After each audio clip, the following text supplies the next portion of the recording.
Antes de que empiece, les voy a dejar el enlace de la encuesta de satisfacción en el chat y lo voy a dejar desde ahora en el caso de los docentes que se tienen que retirar antes de que termine para que lo puedan completar. De todos modos, al final de la sesión yo les voy a volver a recordar para que no se olviden completarlo. Eso solamente. Muchas gracias, Andrea. También yo me olvido, soy media... Agradezco a Andrea que ella está a cargo de articular con la sede Esmeralda en Iquique todos estos temas de docencia. ¿Ya? Así que muchas gracias, Andrea, por coordinar esta actividad y continuar trabajando en pos de la docencia en la Universidad de Tarapacá. ¿Bien? Hola, don Hugo, qué lindo verlo. ¿Cómo está? Gracias por estar acá. Bueno, voy a comenzar la presentación ahora sí.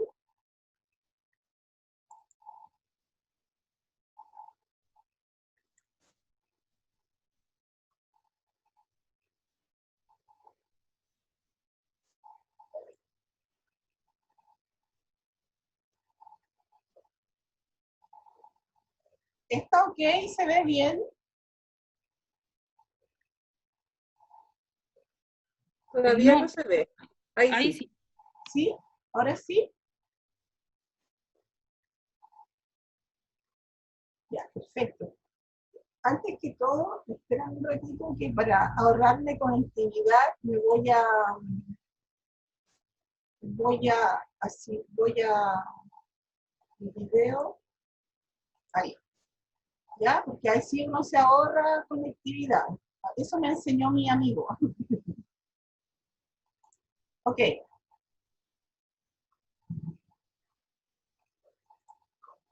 Entonces, ¿están viendo la presentación o no? Sí, se ve clara. Sí, se ve.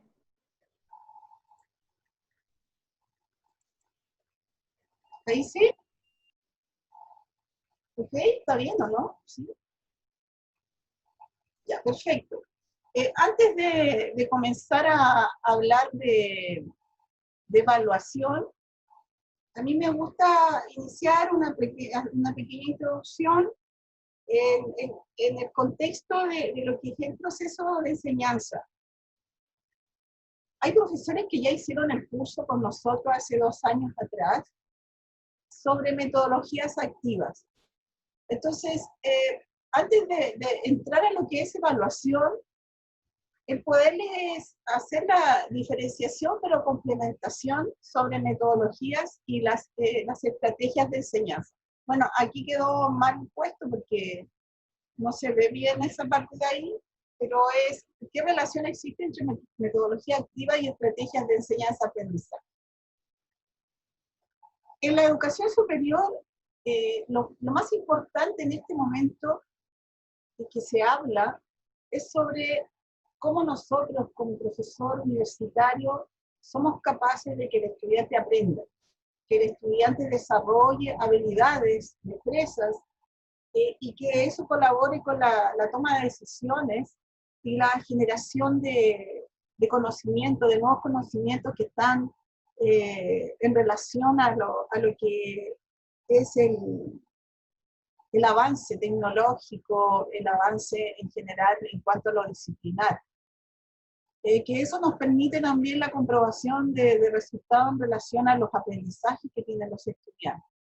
Las metodologías activo-participativas colaboran en esto porque se caracterizan porque el alumno es una persona activa que puede tomar decisiones, que trabaja en equipo con sus pares, que es capaz de innovar, es capaz de resolver problemas, es capaz de investigar, de generar también, vuelvo a repetir, nuevos aprendizajes. Y el profesor es una persona, o profesora, perdón, que incorpora estas metodologías activo-participativas en función de la disciplina. Porque hay una serie de metodologías activo-participativas que ahora no las voy a nombrar una por una, ni voy a hablar de cada una, pero hay algunas que se ajustan a ciertas disciplinas y otras a otras disciplinas. Entonces, lo primero es decir que el profesorado universitario utiliza esta metodología activo-participativa que colaboran con que el estudiante sea el actor principal del aprendizaje. Y por ende, logre en los estudiantes un aprendizaje significativo, o sea, que tenga significado para él, que tenga significado y se relacione con las problemáticas de la profesión. Sin embargo, también el profesorado desarrolla una serie de estrategias en el aula. Las metodologías son métodos que el profesor utiliza, pero que el estudiante es el actor principal. Pero también hay estrategias docentes, y hay estrategias docentes que están en función del estudiante, y esas son las principales. Las estrategias son herramientas que necesita el profesor dominar para desarrollar una clase, digamos, con una secuencia didáctica que logre en el estudiante el demostrar estas competencias que yo hago. Cuando hablamos de competencias, no solamente se relaciona a las habilidades, sino también a los conocimientos que ellos manejan, a las actitudes que tienen que demostrar en la profesión. Entonces, las competencias es la complementariedad entre estos tres saberes. Más adelante lo voy a detallar. Entonces, el profesor utiliza estas estrategias en el aula. Llámese aula a cualquier espacio educativo, laboratorio, taller. Bueno, ahora nuestro espacio educativo es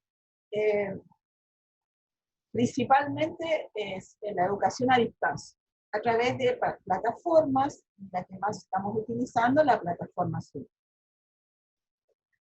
Bien, entonces la clase que inicialmente realizamos tiene un inicio, un desarrollo y un cierre.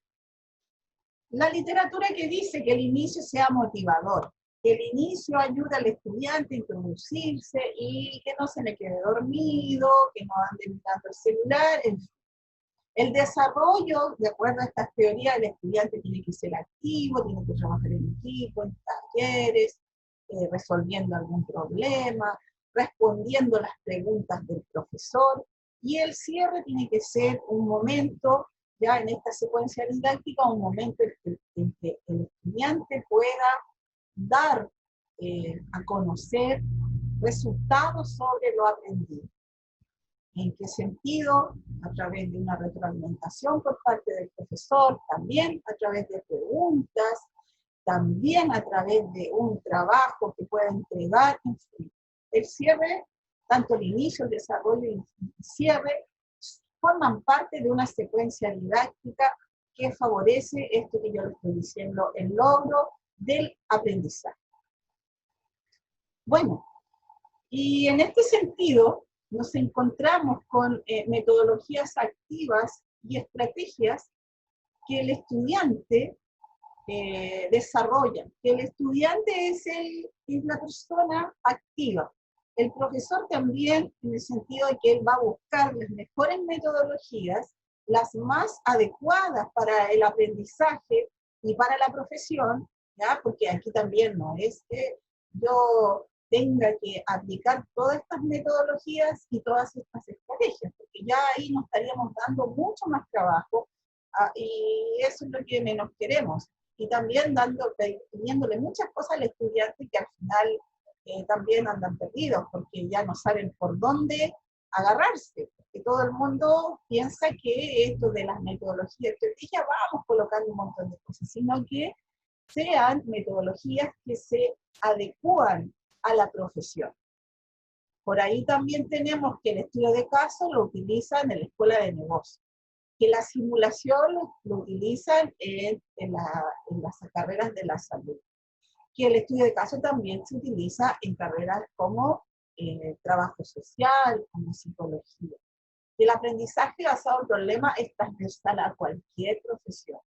Y así el aprendizaje mediante servicio también. Entonces, ahí hay una serie de metodologías activas, que esto no lo digo yo, lo dice Pimienta en su libro, que más adelante se lo voy a mostrar, que es muy práctico, es un libro que algunos profesores que están ahora lo tienen, porque yo se los entrego cuando han ido a mis clases de evaluación y de metodologías, pero también están las estrategias.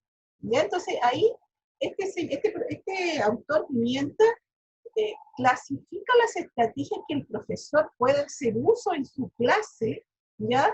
Porque las estrategias es la mejor herramienta que el profesor puede utilizar en un momento determinado. Las metodologías son a largo plazo. Yo puedo utilizar una metodología durante toda mi asignatura, pero incorporar estrategias. Puedo incorporar estrategias para conocer cómo saben los estudiantes, más que cuánto saben, cómo están aprendiendo, a través de lluvia de ideas, preguntas guías, preguntas literales y una serie de otras estrategias que nos permiten conocer si estos estudiantes están aprendiendo o no. También hay otras estrategias que están en el medio que esas sí que yo las sugiero en este momento de contingencia, ¿ya? Por ejemplo, las estrategias para la comprensión mediante la organización de la información. Porque ahora nosotros estamos enseñando cosas y es necesario que el estudiante lo comprenda. ¿Cómo aseguro que lo comprenda? Porque como yo estoy ahora, no estoy con él. En la sala de clase yo a veces me puedo acercar al estudiante, ellos me hacen preguntas, yo voy y les explico, voy para la pizarra, pero en este momento estamos un poquito atados de mano. Entonces hay estrategias para eso. Si yo estoy enseñando una materia que se relaciona con ciertos aprendizajes que es necesario que él comprenda o ella comprenda, para eso están todos estos organizadores gráficos. Cuadros comparativos, matriz de clasificación, diagrama de árbol, en fin, una serie de organizadores gráficos que me permiten yo ayudarles a los estudiantes a desarrollar esta destreza de pensamiento.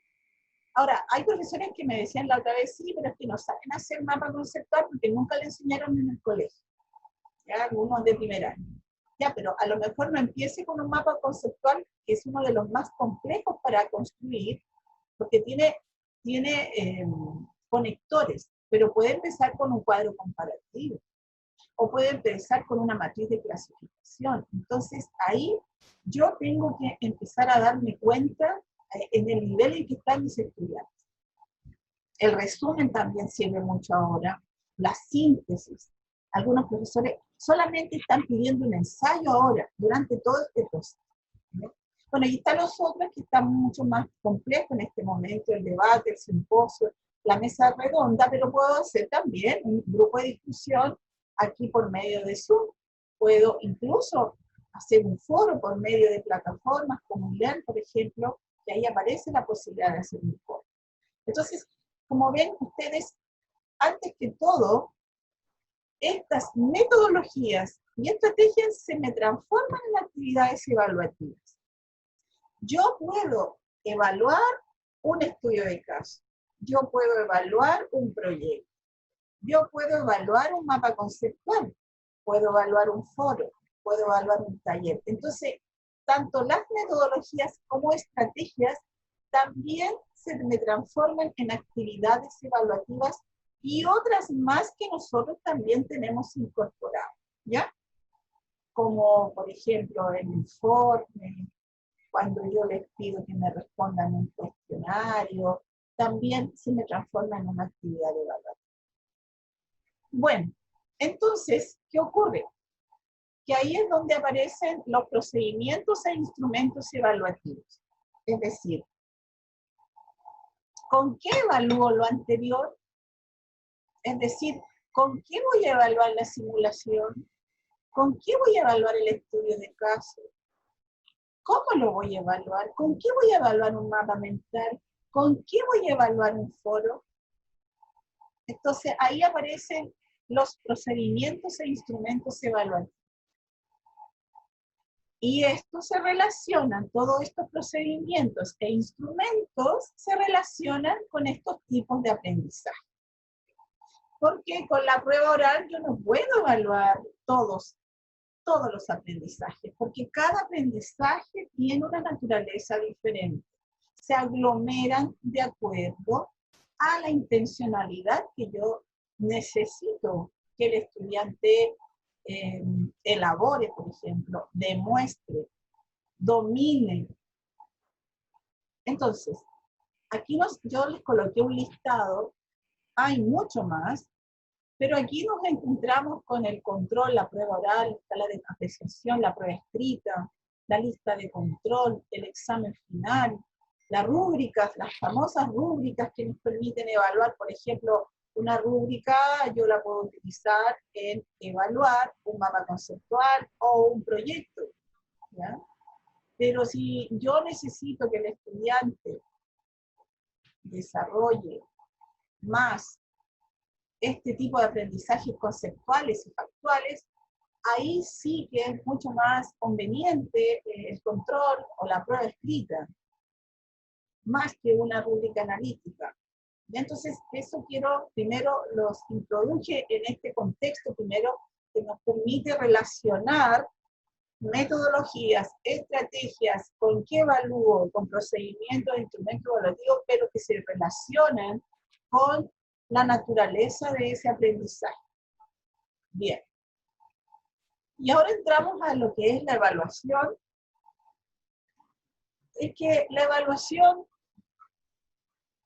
no es sinónimo de calificar.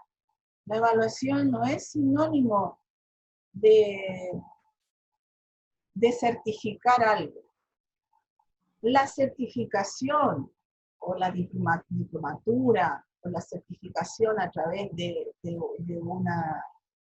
un certificado, por ejemplo, de título, la calificación que lleva la nota, ¿no? La cuestión más bien cuantitativa, forma parte de la evaluación, pero la evaluación es un proceso sistemático, es un proceso continuo, es un proceso que me permite dar cuenta de un logro. Y ese logro también me obliga a tomar decisiones de mejora. Entonces, el profesor, en ese sentido, va a tomar decisiones en función de esa información. Y esa información tiene que ver con esos aprendizajes de diversa índole. Por eso que en este momento, que es tan contingente, yo tengo que delimitar cuáles son los aprendizajes, más que las unidades y contenidos. ¿Cuáles son los aprendizajes que en este momento son los esenciales, pero que son susceptibles de que el estudiante los pueda aprender? ¿Ya? Claramente que los aprendizajes llevan consigo contenidos, porque los contenidos están incorporados en estos aprendizajes. Pero el logro final es como yo verifico si el estudiante aprendió esto, en función de estas competencias que yo les decía. A veces andamos corriendo por el contenido, pero el contenido ahora es importante, porque el profesor domina estos contenidos, pero lo más importante es lograr esas capacidades del estudiante que se relacionan con estos contenidos y que se relacionan con la profesión. Recuerde que estamos formando un profesional, no solamente estamos formando un estudiante que va pasando de un nivel a otro, como en el liceo, como en la escuela, en fin, ¿ya? Bueno, ahí se salva un poco la educación parvularia porque tenemos otro proyecto, otro enfoque curricular en educación parvularia que espero que nunca lo cambie. Entonces, el profesor, en función de esta información, toma decisiones, ofrece recursos de aprendizaje a los estudiantes. Por lo tanto, la evaluación es formativa. La evaluación tiene una connotación formativa. A veces se limita mucho cuando se habla, no, si yo hago evaluación formativa, que yo no pongo nota, no. La evaluación formativa va más allá. ¿Bien? Yo puedo poner varias notas, pero también a través de un proceso formativo. Hay un proceso formativo en el cual yo como profesor tomo decisiones continuas. A estos chiquillos les fue tienen un 70% de reprobación, no puedo seguir pasando lo otro.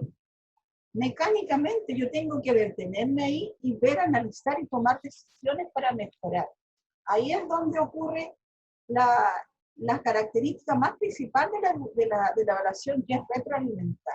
La evaluación tiene tiene muchas características, tiene un montón de clasificaciones, pero hay dos características principales, que tiene que dar cuenta de estos aprendizajes y tiene que retroalimentar.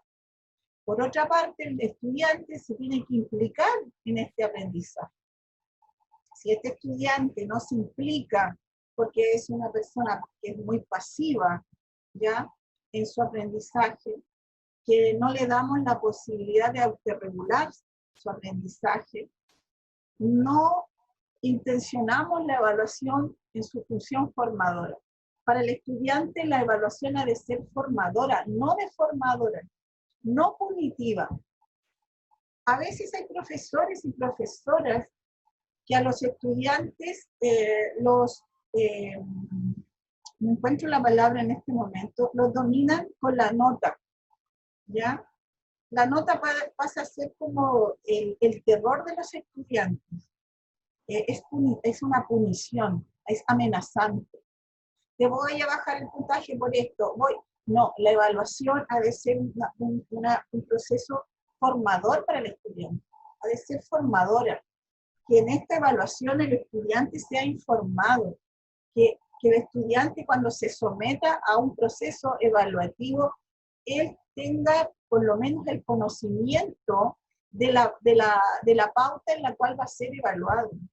Si la prueba va a ser oral, que él sepa cuáles van a ser los criterios por el cual él va a ser evaluado. No es necesario darle las preguntas, sino que los criterios. Entonces, eso es muy importante, porque ahí la evaluación es comunicada, ¿ya? Eso es muy importante en la evaluación.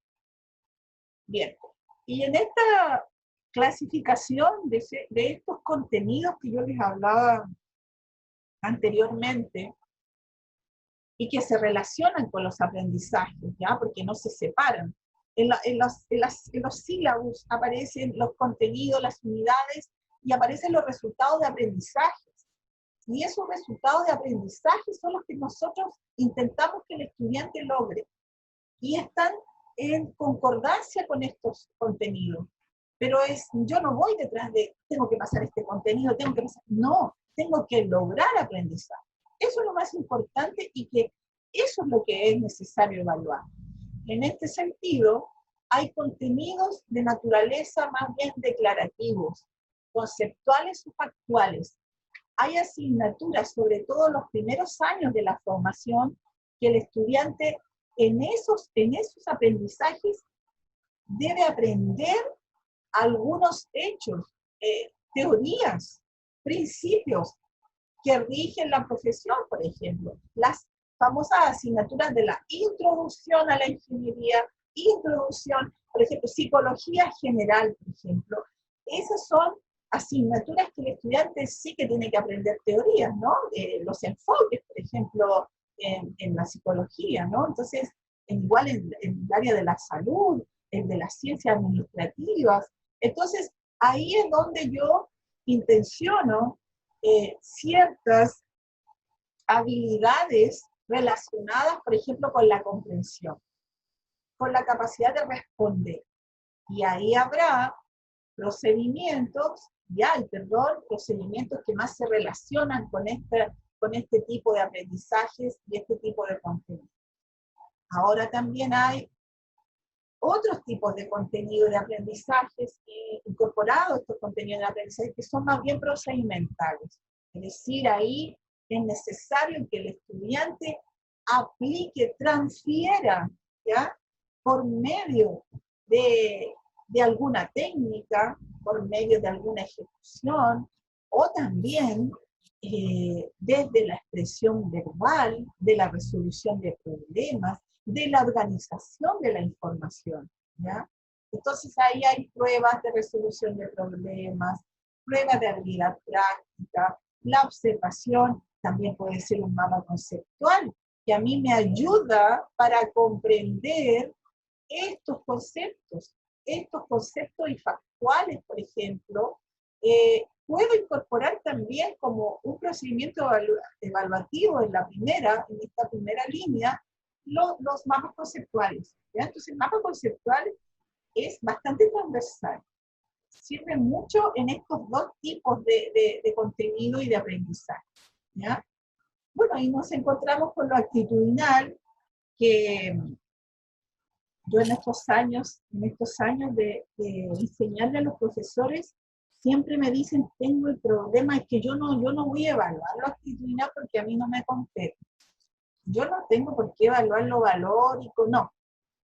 Pero es que a veces yo digo, no es necesario evaluarlo con una calificación. Si yo solamente necesito observar a mi estudiante, el observar en que están trabajando en equipo, en que él, la persona, es responsable, incorporar en esta misma rúbrica tipos, ¿ya?, de criterios que se relacionan con lo actitudinal, ¿ya? O también habilidades sociales, ¿ya? No solamente con lo actitudinal, sino, por ejemplo, habilidades sociales en las cuales nosotros tenemos que formar en nuestros estudiantes. Porque este estudiante que egresa, incluso en los perfiles de egreso aparece, ¿no?, que es una persona integral, formada, con valores, entonces todas esas cositas también debemos poner énfasis en lo normal, ¿no?, en lo cotidiano. ¿Ya? Ahora la contingencia es bastante complicada, yo estoy hablando en lo general, en lo normal, ¿ya?, para que quede también formulado. Entonces aquí ya en lo factual hay que tener cuidado con la memorización, ¿ya? Porque, ¿qué pasa? Los estudiantes están acostumbrados, y todos, porque en nuestra educación fue así, que preferíamos aprendernos las cosas y a memorizarlas, lo que estábamos aprendiendo, ¿no? Más que aprender memorizando los contenidos, los temas. Y los estudiantes a veces tienen unas estrategias de aprendizaje que son más bien mecánicas. Se estudian las cosas de memoria, memorísticamente, mejor dicho, que la memoria es importante en nuestro pensamiento, ¿no?, en nuestro cerebro. Entonces, memorísticamente se lo aprenden, les va súper bien en la prueba, pero después vamos a saber si le quedó algo, ¿cierto? Si tuvo un significado para él el haberlo aprendido. Entonces es muy importante intentar en esta enseñanza contextualizar las situaciones. Hay que darle contexto al estudiante, hay que darle muchos ejemplos, y ahí entran en juego las estrategias, ¿ya? Hay que excluir hechos que originen situaciones intermedias o de aproximación, sino que irme a lo esencial cuando se enseñan muchos contenidos de tipo conceptual, fechas, fórmulas. Entonces, ahí hay que empezar a despejar cuando uno habla en la investigación, despejen la variable, despejemos en este momento que estamos en contingencia, despejemos qué tipo de aprendizaje es lo esencial. Si tenemos una asignatura que por naturaleza tenemos que evaluar este tipo de aprendizaje, ¿ya? Ahora, en los aprendizajes de tipo procedimental nos encontramos con dificultades en este momento. Hay carreras que tienen sus laboratorios, como medicina, las carreras de salud, computación, sala, no sé, a lo mejor de simulaciones. Va a ser imposible en este momento lograr evaluar eso. Y ya lo tendremos que discutir con el profesorado que está en esa carrera, cómo vamos a mejorar eso. Porque esto hay que hacer, en este momento estamos adecuando el currículum, estamos adecuando contenidos, estamos adecuando aprendizaje, estamos adecuando la evaluación, ¿ya? Y más adelante veremos qué fue lo esencial que tuvimos que dejar, ¿ya? Entonces, eso es muy interesante de analizar, ¿bien? También, bueno, el tema actitudinal, que hay formas de evaluar, lo observacional, lo no observacional, hay varios registros, en fin, no me voy a detener en esto ahora porque esta presentación yo después se las enviaré, hoy también queda en la grabación, así que no me voy a detener en esto, solamente decirle que esto es muy importante también de abordar, si bien es cierto ahora es complicado, pero más adelante claramente se tiene que incorporar dentro de las evaluaciones, ¿ya? Bien, ahora,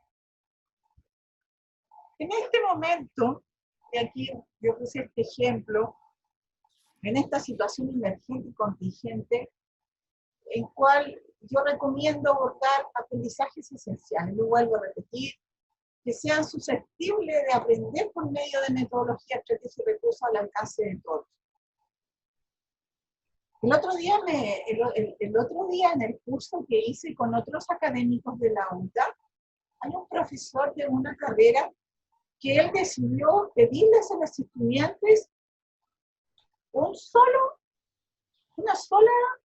producto. Creo que era el ensayo, o creo que era un análisis crítico. Y el resto eran todos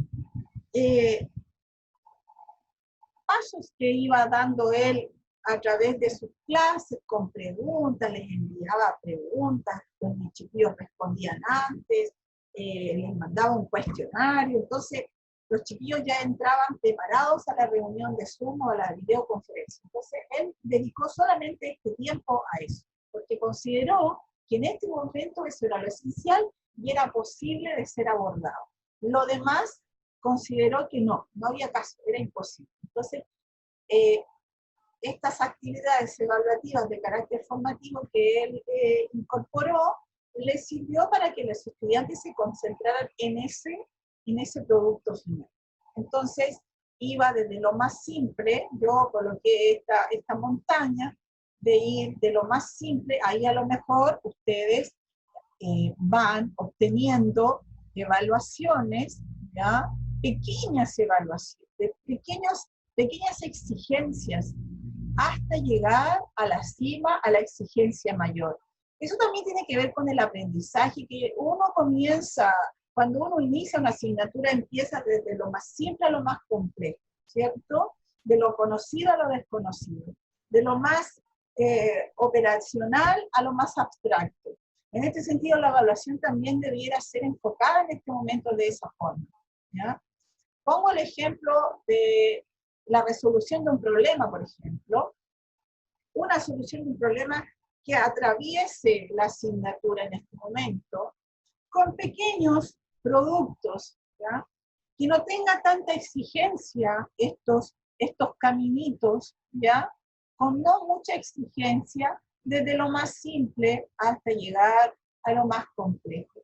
Pero que no todo sea complejo y que todo esté desconectado, eso no está produciendo una incertidumbre enorme en el estudiante. Se los digo porque también trabajo con estudiantes, ¿ya?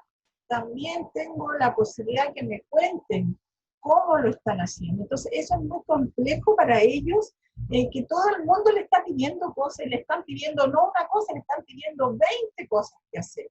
Y recuerden que los estudiantes también están en su casa, también están con otras personas en la familia, no tienen espacio, algunos no tienen el espacio para trabajar, se comparten los equipos, entonces ahí hay que flexibilizar. La flexibilidad no solamente está en la evaluación, también está en lo que le estoy pidiendo al estudiante, ¿bien? También están en los tiempos del aprendizaje. También la clase presencial no puede ser igual a la clase de Zoom, profesores, no es la misma. Yo puedo flexibilizar, puedo hacerlo, si no, vamos a terminar todo muy, muy estresado. Resolver un problema es una posibilidad. Hay muchas profesores, yo estoy colocando un ejemplo súper simple, ¿ya? El profesor guía la solución durante las clases, ¿ya?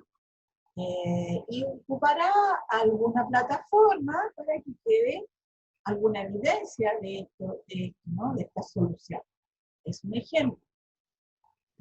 Para algunas asignaturas de alguna naturaleza en la cual el estudiante ya tiene esta capacidad ya de análisis, crítica, de reflexión, de resumen, de resumir, podrá acceder a un artículo que usted le puede entregar, o ellos pueden buscar, o algunos que usted considere como profesor que son muy pertinentes con el propósito formativo de mi asignatura, y eso después me termina en este producto final que yo digo acá, ¿no? En este de acá, en el de la banderita. Ya llegué acá. Los estudiantes pasaron por todo esto, pero llegué a algo que yo considero que ahora es lo esencial y que es posible de abordar ahora. Yo tengo este ejemplo de una asignatura de cuarto año, ¿ya?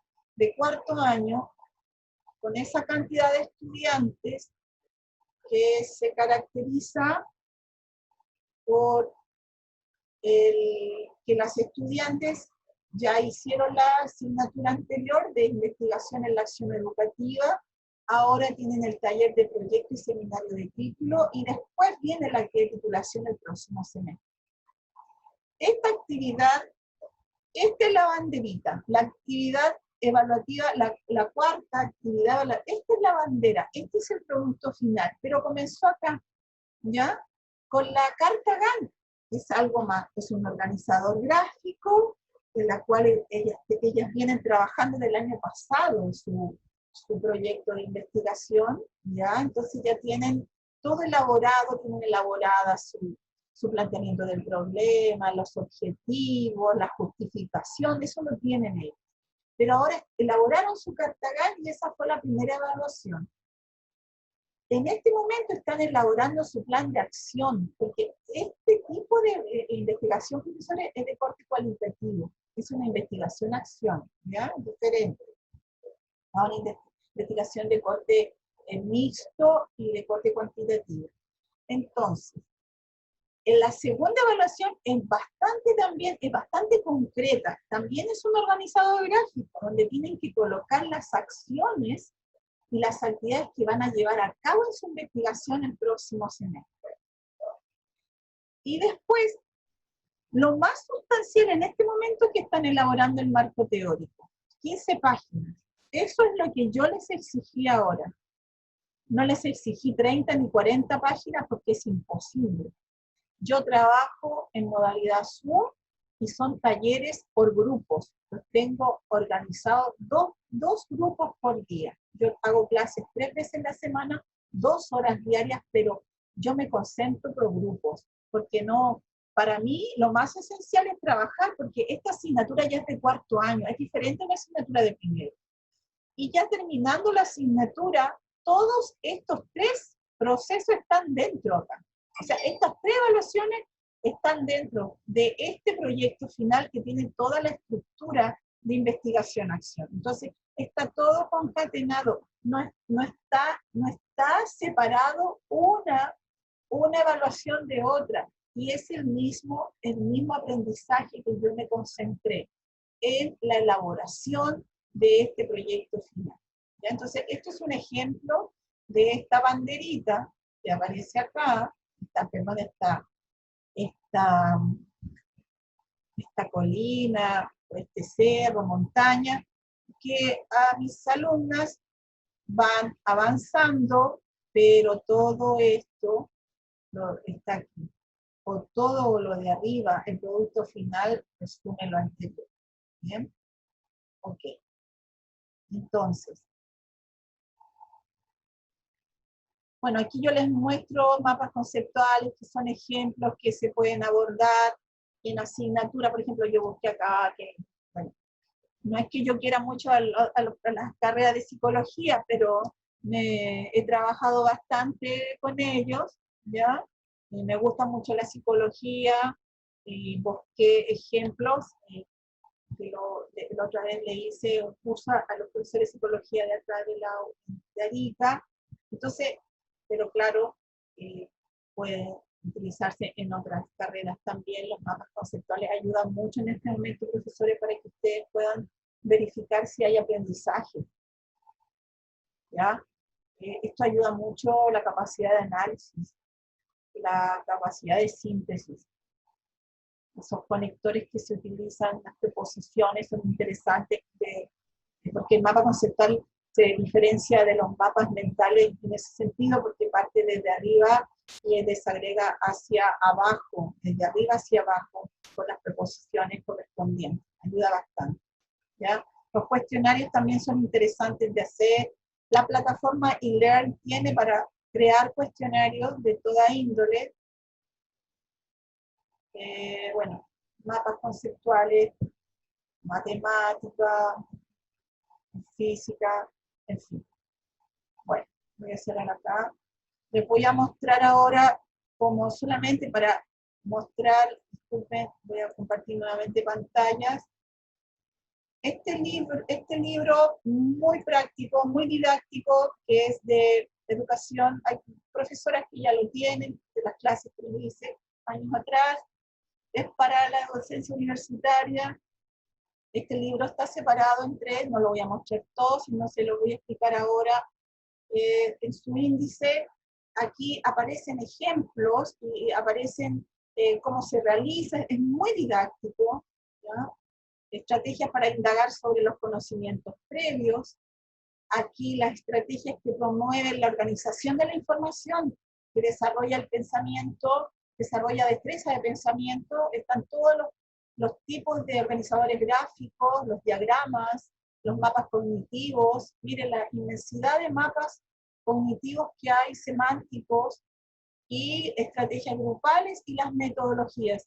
Aparece todo, profesores, yo se los voy a enviar para que lo tengan, ayuda mucho para que ustedes puedan diversificar su estrategia y metodología en el aula y de acuerdo, vuelvo a repetir, de acuerdo a la naturaleza de la asignatura y de la carrera.